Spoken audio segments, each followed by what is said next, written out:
Ideology होता है IDULOGY। Ideology यानी विचारधारा का अंत, विचारधारा का अंत।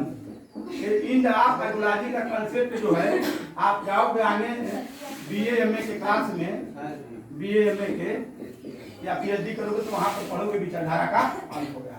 आज इसी के बाद का कोई ठिकाना जुड़ने लगेगा, जुड़ना रहो ठीक। तो आज आप देख सकते हो कि सामाजिक स्तरीकरण को विश्वास या विचारधारा ठीक के रूप में जाना जाता है। तो सामाजिक स्तरीकरण ऐसा कंसेप्ट है जिसके द्वारा प्रकारवादी विचारधारा के जो समाजशास्त्री हैं ठीक, विचारधारा के लोग जो इस देश व्यवस्था को जो वर्तमान में चल रहा है, जैसे हमारे यहाँ पढ़ाई लिखाई कम चल रहा है तो चाहते हैं सही चले, ठीक बात है, ये है प्रकारवादी विचारधारा का स्तरीकरण। एक विचारधारा है कि जो इस व्यवस्था को चेंज करना चाहती है, जैसे रहा समूह आए हैं तो हम लोग पढ़ के आए 20 साल, तो हम लोग चाहते हैं कि आप पठन पाठन सुचारू हो ठीक। कुछ ऐसी ताकतें हैं जो वर्तमान व्यवस्था को बनाए रखना चाहती है, कुछ ताकतें ऐसी है जो इस व्यवस्था में परिवर्तन चाहती है, कुछ ताकतें ऐसी है इसको उखाड़ फेंकना चाहती है, व्यापक परिवर्तन। जैसे रिवोल्यूशनरी संघर्षवादी विचारधारा। हम लोग संघर्षवादी विचारधारा के लोग हैं, न तो इधर के हैं न तो उधर के हैं, यानी तू इधर उधर की बात न कर, एक काफिला लुटा क्यों, जवाब देना होगा। 25 साल से प्रिंसिपल तिवारी है तो विद्यालय किसी ऐसा क्यों हुआ है? 1967 से अगर विद्यालय स्थापित विवेकानंद हुआ है तो अब तक ऐसा क्यों हुआ कि आज जहां जैसे 67 में था वैसे आज भी पड़ा हुआ है? ये मैनेजमेंट के लिए, प्रिंसिपल के लिए, अध्यापक के लिए, कर्मचारी के लिए और आप सब छात्रों के लिए बड़ी दुख की घटना है। अगस्त क्रांति का महीना चल रहा है, माहौल बहुत गर्म है, इस देश का समाज का तासीर बड़ी गर्म है ठीक।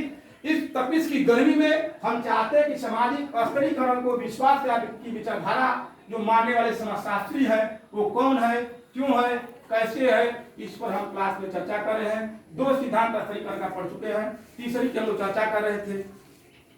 तीसरी के में था आपका कि विश्वास द्वारा समर्थन मिलता है, विचारधारा द्वारा समर्थन मिलता है। लिखना इसलिए जरूरी है कि आप बच्चे हैं, अभी छोटे हैं, नन्हे मुन्ने ठीक, पढ़ने के लिए इंटर में चले आए हैं लेकिन आपको अभी आइडिया नहीं है ठीक।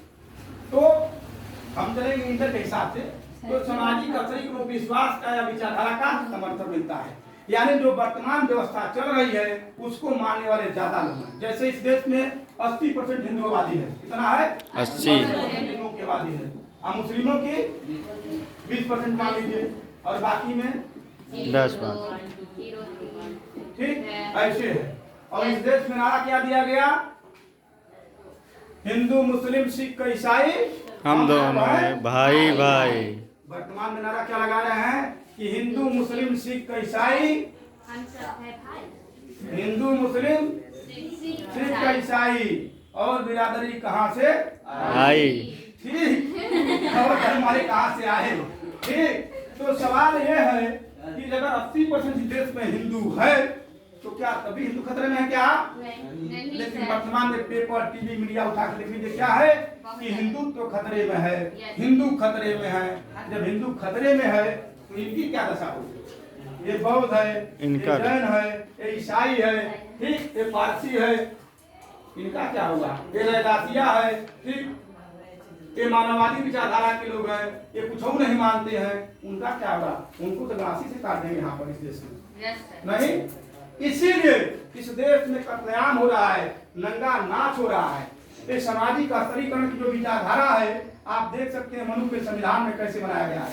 ये यहाँ पर ब्राह्मण बैठा है जिसको पंडित जी आप समझते हैं गाँव में, ये छत्री बैठे हैं, बाबू साहब बैठे हैं ठीक। यहाँ पर कौन बैठा है? वैश्य बैठा है, बढ़िया वर्ग। यहाँ पर सुधराज बैठा है, डॉक्टर अम्बेडकर ने किताब लिख दिया 1936 में, हूँ आज सुधराज, हूँ सुधराज ठीक, यानी शूद्र है कौन? तो शूद्र यही है, ओबीसी, एससी, एसटी और मुस्लिम पसमानदा ठीक, यानी गुजरात उलाहा ये सब इसी में आते हैं। ये हालात है इस देश की ठीक। और ये मनु ने जो संविधान बनाया, मनुस्मृति लिखा, मनु स्मृति, इसमें मनु ने ये भी बनाया क्या बनाया? ये क्या काम करेंगे? क्योंकि ब्रह्मा जी हमने बताया था क्लास में कि ब्रह्मा ही सृष्टि के विनाशक है और अवतरण करता है, यानी हम लोग ब्रह्मा की आकृति है। वो जिनको चाहे वैसा बनाया, कि हमें नहीं करा, मनु कहता है। मनु ने कहा मनुस्मृति में, ये दुनिया की उस समय की सबसे टॉप किताब मानी जाती थी मनुस्मृति, सबसे टॉप पूरी दुनिया में। क्यों? कि जहां मनुस्मृति को मानने वाले लोग गए, सबकी संस्कृति कल्चर को नष्ट करके उसको कब्जा करके अपने हिसाब से नियम कानून तय कर दिया, कोई बचा ही नहीं। तो जो विजेता है, आज मोदी जी विजेता है, सबसे में कहे तभी तो, और भी तो विपक्ष में लोग हैं। कोई मोहब्बत की दुकान खोल के घूम रहा है, कोई कुछ करके घूम रहा है, लेकिन मोदी जी का झंडा पूरी दुनिया में लहरा रहा है। क्यों लहरा रहा है? क्योंकि वो मनुस्मृति के आधार पर जो काम चल रहा था उसको खारिज करके, डेमोक्रेसी के चलते जो लोकतंत्र हमारे यहाँ गया 47 में, इसके चलते एक बर्तन धोने वाले का बेटा क्या बन गया? पीएम बन गया। पीएम उसको यहाँ पर होना चाहिए था। यस सर, यहाँ पे के अनुसार वैश्य समुदाय होना चाहिए था, लेकिन वो कहाँ बैठ गया? पर ब्राह्मण। और सिर्फ पर बैठ गया तो कहता है, प्रधानमंत्री जी हमारे कहते हैं कुछ लोगों के पेट में मरोड़ हो रहा है, दर्द हो रहा है कि ये गरीब का बेटा कैसे देश का प्रधानमंत्री बन गया। और स्तरीकरण अगर होता तो आज यहाँ पर अगर ये विश्वास की व्यवस्था होती, अगर स्तरीकरण की विचारधारा, कट्टरवादी विचारधारा अगर आज होती, तो मोदी देश का प्रधानमंत्री नहीं होता।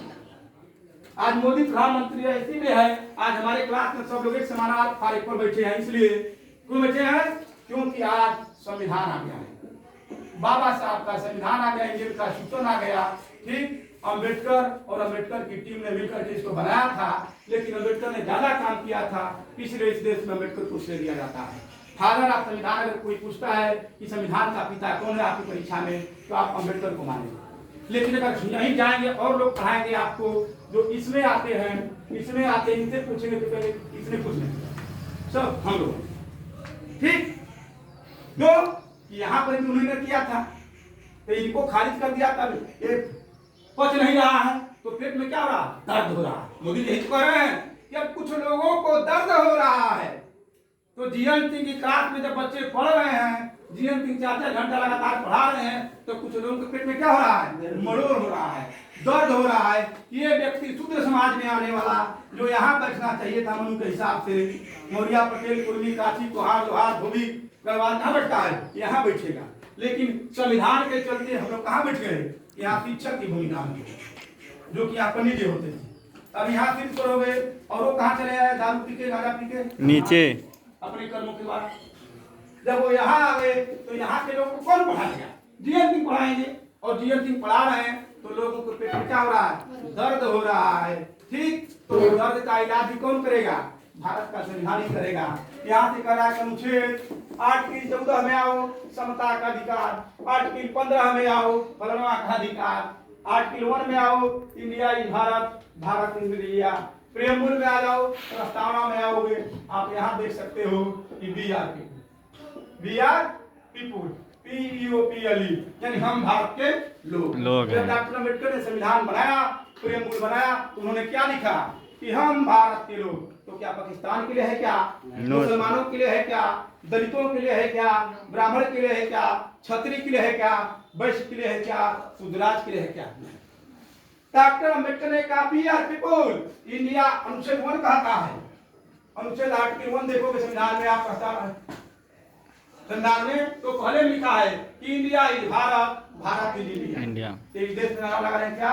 भारत माता के जय।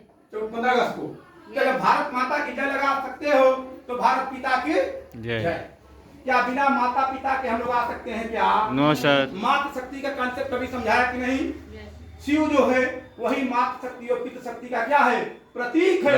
हड़प्पा मोहनजोदड़ो की सभ्यता को आप देखोगे तो, और आज भारत के गांव गांव गली चौराहों पर जाओगे तो भगवान शंकर के शिव की पूजा आज भी होती दिखाई दे रही है। सावन का महीना चल रहा है, इस महीने में देखिए गांव के गांव, शहर के शहर, सब मंदिर में भागे जा रहे हैं। क्यों भाग रहे हैं? क्योंकि सबको, उनको पता हो ना पता हो, मुझे पता है क्यों भाग रहे हैं। क्योंकि सृष्टि और विनाश की शुरुआत जो है भगवान शंकर, भोले शंकर से ही होती है, भगवान शिव से हो रही है। उनको अड़भंगी कहा जाता है। सारे देवता जब निराश हो जाते हैं तो भगवान शंकर के पास, ब्रह्मा जी के पास जाते हैं ब्रह्मा जी कहते हैं ऐसा है कि अत्याचार बढ़ गया है, जाओ भगवान शंकर के पास, उन्हीं के पास निदान हो सकता है। जैसे हम लोग आपस में लड़ जाएंगे तो कहेंगे चलो किसके पास, प्रिंसिपल के पास, प्रिंसिपल के यहाँ मामला नहीं सुझे तो कहें कहाँ, चलो डिवाइस के पास, डिवाइस से नहीं सुधरे कहें चलो जेडी के पास, जेडी से नहीं सुधरे कहेंगे चलो निदेशालय के पास, निदेशालय नहीं सुधरे कहेंगे चलो शिक्षा मंत्री मुख्यमंत्री के पास, वहाँ नहीं सुधरेगा चलो हाई कोर्ट के पास, हाई कोर्ट सिंगल के पास में चलो, वहाँ भी नहीं सुधरेगा तो सुप्रीम कोर्ट चलो, फिर वहाँ से चलो 5 खंडी 6 खंडी 8 खंडी जजों की टीम बैठेगी, तब जाके फैसला आएगा कि क्या सही है क्या गलत है। ऐसे में तो विवेकानंद बर्बाद हो जाएगा। विवेकानंद जो पौधा लगाए थे, बाबा जी पटेल जी ने, जगन्नाथ राव जी ने जो पौधा लगाया था, विवेकानंद को क्या हो जाएगा, नष्ट हो जाएगा।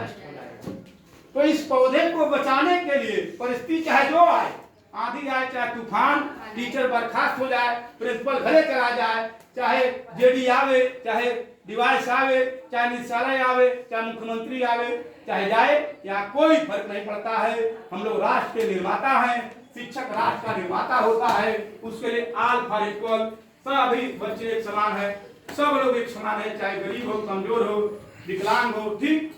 क्योंकि हम लोग को बीएड में, एमएड में, नेट में, जेआरएफ में हर जगह सरकार ने ट्रेनिंग दिया है, वकालत में ट्रेनिंग दिया है, विश्वविद्यालय कैंपस में सरकार का लाखों लाख करोड़ रुपया हम लोग को पढ़ाने में लगा है, निःशुल्क सरकार ने पढ़ाया है। और हम लोग क्या कहते हैं कि बड़ी बदमाश सरकार आ गई, वही सरकार तो आपको पढ़ा रही है, 2 रुपए में कौन पढ़ाई करेंगे, लेकिन आप कहते हैं कि बड़ी बदमाश। ऐसा कुछ नहीं है, आपका हमारा नजरिया समाजशास्त्री होने के नाते हम लोग समाजशास्त्र विषय पढ़ते हैं। समाजशास्त्र का मतलब है क्या, समाज की समस्याओं को दूर करना।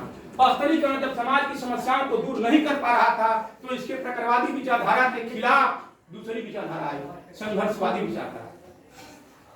संघर्षवादी विचारधारा के लोगों ने कहा कि हम लोग इसको नहीं मानते, हम लोग इसको नहीं मानते।